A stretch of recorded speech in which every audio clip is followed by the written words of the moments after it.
కూడా ఒకటే ఉంటది. 543 మంది ఎంపీలను గెలిస్తే ఎంతమంది అవుతారే ప్రధానమంత్రులు? ఎంతనైతారే?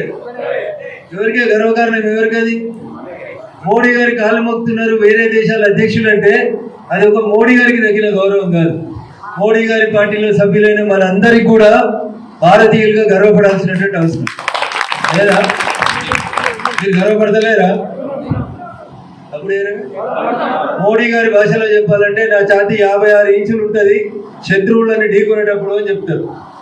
74 ఏళ్ళ మోడీ గారి ఛాతీ 56 ఇంచులు ఉబ్బితే అంతే పోటీ రోజులు వలిగిపోయే వయసులో ఉన్నారు మీరంతా. గట్టిగా గడ్డపారలు ఎక్కువ మండలాధ్యక్షుడు వచ్చిండు, మీరు ఎట్లుండాలి? అప్పుడు వయసు అయిపోయిన వాళ్ళు, పూర్తిగా మన మతానికి విరుద్ధంగా పనిచేసే వాళ్ళు, పూర్తిగా అన్యాయం చేసే వాళ్ళు టీఆర్ఎస్లో ఉన్నారు ఈ మండలంలో. రాష్ట్రమంతా నైజాం సర్కార్ అని చెప్తే గజ్వేల్ నియోజకవర్గంలో ములుగు మండలంలో నైజాం సర్కార్ నడుస్తుంది. గీడ కూడా మీరు చైతన్యం కాకపోతే ఎట్లే? భాగ్యక్క గట్టిగా అడిగింది మండల అధ్యక్ష పదవి కావాలని, రాలేదు. అలాగే ఇట్లా కూసలేదు కదా, ఆమెను చూసానని నేర్చుకోరు. ఆడబిడ్డకున్న తెగువ మంచితనం ఓపికను చూసానని నేర్చుకోవాలి. నాకు ఇద్దరే పార్టీ మంచిది, నాకు ఏ పద్ధతి తిని అమ్మ కాడి కింద పెట్టిపోదు. ఏ పద్ధతి? ఇక ఈయనకు వచ్చింది, రేపు ఆయనకు వస్తుంది, ఎల్లుండి ఇంకొక ఆయనకు వస్తుంది అవకాశం అనుకోవాలి. అవునా? భూమి గుండ్రంగా ఉంటుంది, ఒక్కొక్కసారి ఒకరికి అవకాశం ఇస్తుంది. ఇలా మనం సాయంత్రం 4 గంటలకు ఉన్నాం, ఇప్పుడు అమెరికాలో తెల్లవారుజామున 4 గంటలు అవుతుంది. మనం వెళ్తురు ఉన్నాం, వాడు చీకట్లు ఉన్నాడు. ఇంకో 3 గంటలు అయితే వాడు వెళ్తుర్లోకి వస్తాడు, మనం చీకట్లోకి పోతాం. అంతేనా? ఇది కూడా అర్థమైతే లేదా మీకు? అయితే లేదు. మరి మనలో మనం కలిసి ఉందామా, మనల్ని మనం కుక్కలు చెప్పి ఇస్తారా కొట్లాడుకుందామా అనేది ఆలోచించాం. ఏం చేద్దాం? ఒడిశా మన పక్కన ఉంటుంది. ఒడిశా ఈ దేశంలో రాష్ట్రాలను పాలించేటువంటి ముఖ్యమంత్రులలో ఒక మంచి ముఖ్యమంత్రి అని పేరున్న ముఖ్యమంత్రి నవీన్ పట్నాయక్ గారు ఒక ముఖ్యమంత్రి ఉండే.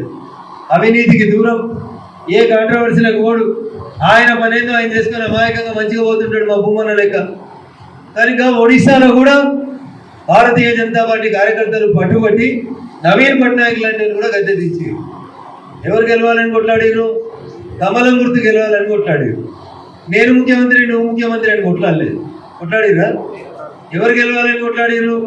కమలం గుర్తు గెలిస్తే ఇలా స్టేజ్ మీద ఉన్న దాంట్లో ఎవరో ఒకరికి పదవి వస్తుందని ఆశపడ్డారు.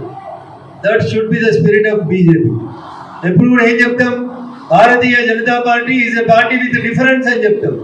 మిగతా రాజకీయ పార్టీలకు మనం భిన్నంగా ఉంటామని చెప్తాం. మన కార్యకర్త ఒక్కడు ఉంటే మిగతా పార్టీల కార్యకర్తలు 100 మందికి సమానం అని చెప్తాం. ఏమైందా మరి మీకు అందరు? ఎందుకు మెత్తగా అయింది? ఎందుకు ఉండడా?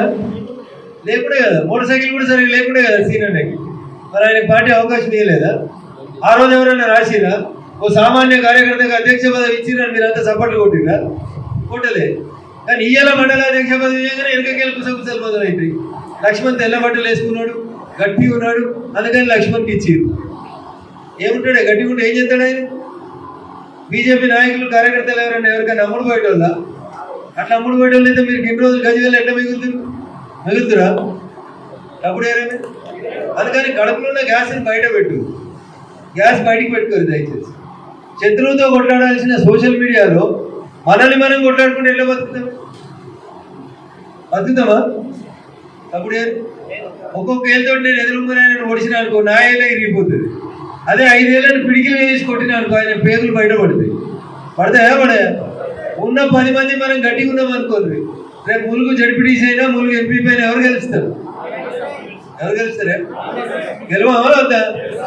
పార్టీ మండలాధ్యక్ష పదవి, పార్టీ జిల్లా అధ్యక్ష పదవి, పార్టీ జనరల్ సెక్రటరీ పదవి, పార్టీ రాష్ట్ర కార్యదర్శి పదవి, ఇవే కావాలా మీకు? జనం ఓట్లేస్తే వచ్చే పదవులు కావాలా?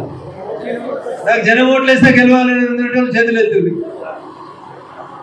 నిజంగా మీకు ఇంతమంది కూడా మీరు ఎప్పుడో లీడర్ లేదు, లీడర్ కావాలని ఉందా? సరే, all the best. So party ఇచ్చే పదవుల్ని నేను తక్కువ చేసి చెప్తలేను, కానీ మనకు నిజమైన గుర్తింపు ఎప్పుడు వస్తుంది? జనం ఓట్లేసి నేను సర్పంచో, ఎంపీటీసో, జడ్పీటీసో, రేపు జడ్పీ చైర్మనో, ఎమ్మెల్యేనో, ఎంపీఓ గెలిస్తే అరే మా పోరాడు చూడండి అమ్మ 16 ఏళ్ళు 18 ఏళ్ళు ఉన్నాడు, ఊరంతా సేవ చేస్తూ ఉంటాడు, గెలిపిద్దాం, సర్పంచో ఎంపీటీసో వేస్తే మా ఊరికి ఇంకా సేవ జరుగుతుందని చెప్పి జనం ఓటేయాలి. ఓట్లకు రాగానే మనం ఇంకోటి ఓటేసి ఓట్లు రాగానే ఇంకోని కోటేసి మా ములుగులో ఒక్క బీజేపీ సర్పంచ్ గెలవలే. ఎందుకు గెలవడు? మీకే ఇంట్రెస్ట్ లేదు. మీకు ఇంట్రెస్ట్ ఉంటే గెలవరా? గెలుస్తారా? గెలవరా? మనస్ఫూర్తిగా ఇంట్రెస్ట్ ఉంటే బరాబర్ గెలుస్తారు. నాకు మనస్ఫూర్తిగా ఇంట్రెస్ట్ ఉండే దుబాక్ ఎమ్మెల్యే గెలవాలని. గెలిచినా గెలవలేదా? నాకు మనస్ఫూర్తిగా ఇంట్రెస్ట్ ఉండే ఈ అమ్మ ఎప్పుడు అడ్డం వచ్చినా సరే మెదక్ ఎంపీ నేనే గెలవాలనుకున్నా. గెలిచినమా గెలవలేదా? మీరందరూ పనిచేసిరా లేదా? మరి నన్ను గెలిపించేందుకు పనిచేసిన వాళ్ళు రేపు నువ్వు సర్పంచ్ ఎంపీటీసీ కావాలన్నప్పుడు నువ్వు పని చేయాలా వద్దా? పని చేయాలంటే ఏం బాగుండాలి? పార్టీ బాగుండాలి, మనం బాగుండాలి, దిల్ సాఫ్ ఉండాలి. దిల్ సాఫ్ ఉండాలి అంటున్నా. ఇలా రిజర్వేషన్ బీసీ వచ్చింది ఇచ్చేయరు, ఆయన గెలిపేరు మన కార్యకర్తలు ఒకరు. ఇలా రిజర్వేషన్ దళితులకు వచ్చింది ఇచ్చేయరు అవకాశం. నాకు రాలే, నాకు వద్ద నేను 10 కోట్లు ఖర్చు పెడుతుంది. దేనికి పోయి 10 కోట్లు ఏం చేసుకుంటావు? 10 కోట్లు తీసుకు ఇంటికి తులం బంగారం మంచిగా గెలవరు ఈ దేశాల్లో చాలా మంది. మన మీద నా మీద పోటీ చేసిన మీకు తెలుసు టీఆర్ఎస్ ఆయన ఓటుకు 1000-2000 మంచిడు ఇంటికి. మంచిడా మంచలేదా? మరి ములుగులో ఓట్లు రాలేదా బీజేపీకి? ఎన్ని వచ్చినాయి?